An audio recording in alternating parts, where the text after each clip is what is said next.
343 said I was wrong, but I was right.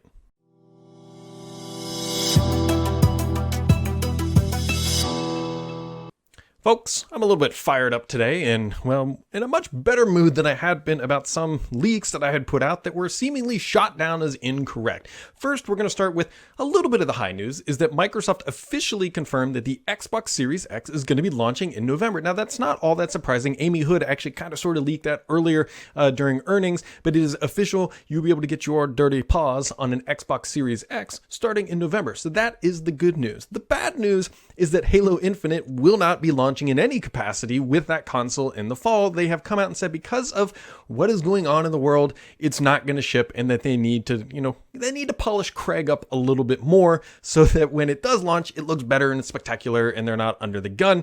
And it's just, that's the way it is. I suspect we might see other games delayed because of this, but that's the story. Halo Infinite is not coming in 2020. It is coming in 2021, which means I have a bone to pick with 343, who very explicitly said that after my podcast aired and I said this, the other big thing, we didn't see any multiplayer. Now, one source is telling me, and this is only one source, so I can't absolutely scream it from the higher tops, but they've been pretty decent in the past. One source is saying that multiplayer is not going to be shipping with single player this fall. Now, there is something to know about that. Well, first off, I don't know what's going on up here. Just ignore that for now. I'm not fixing it. What I had heard is that multiplayer was not going to ship this fall, that it's not coming in 2020. I had heard that it was not part of single player and that it was a separate thing potentially, and that it just wasn't going to be ready for the fall. So that is what I went with. And they came out and said, nothing to see here, folks. This is simply not true. Now, the key here is that I said it wasn't going to ship this fall. And they came out and said, hey, yeah, multiplayer is going to ship this fall, by denying everything that I had said, even though, as it turns out, my information was right. I just didn't have the full story. The full story was that the whole damn game is not going to be shipping this fall, not just the single player and not just the just nothing is shipping this fall. And so my information was right in line with, a reasonable expectation for what is going on. And then Microsoft 343 also put out that sort of different thing that says, hey, multiplayer is going to be free to play.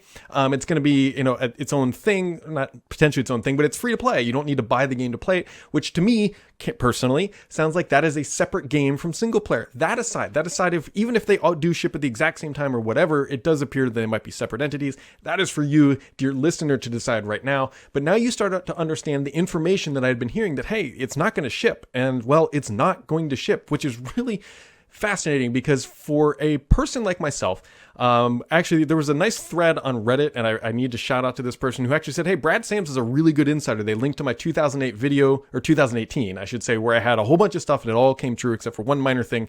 So I'm not perfect, not trying to claim that everything I say is perfect, but it definitely happened inside the company. All that being said, the information I was given about Halo was accurate, and what I reported was accurate, is that it was not going to ship this fall.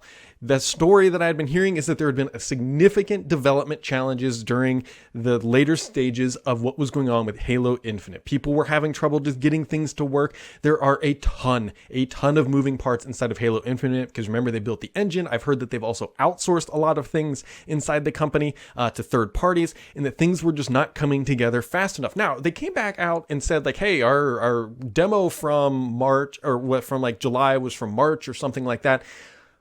I honestly was starting to wonder if that demo was the last one that actually populated correctly. And that's why they chose that one, because the stuff that they were building out later just wasn't coming together as cleanly as I would have hoped, which is really concerning, considering they were going to try to launch it a couple months later.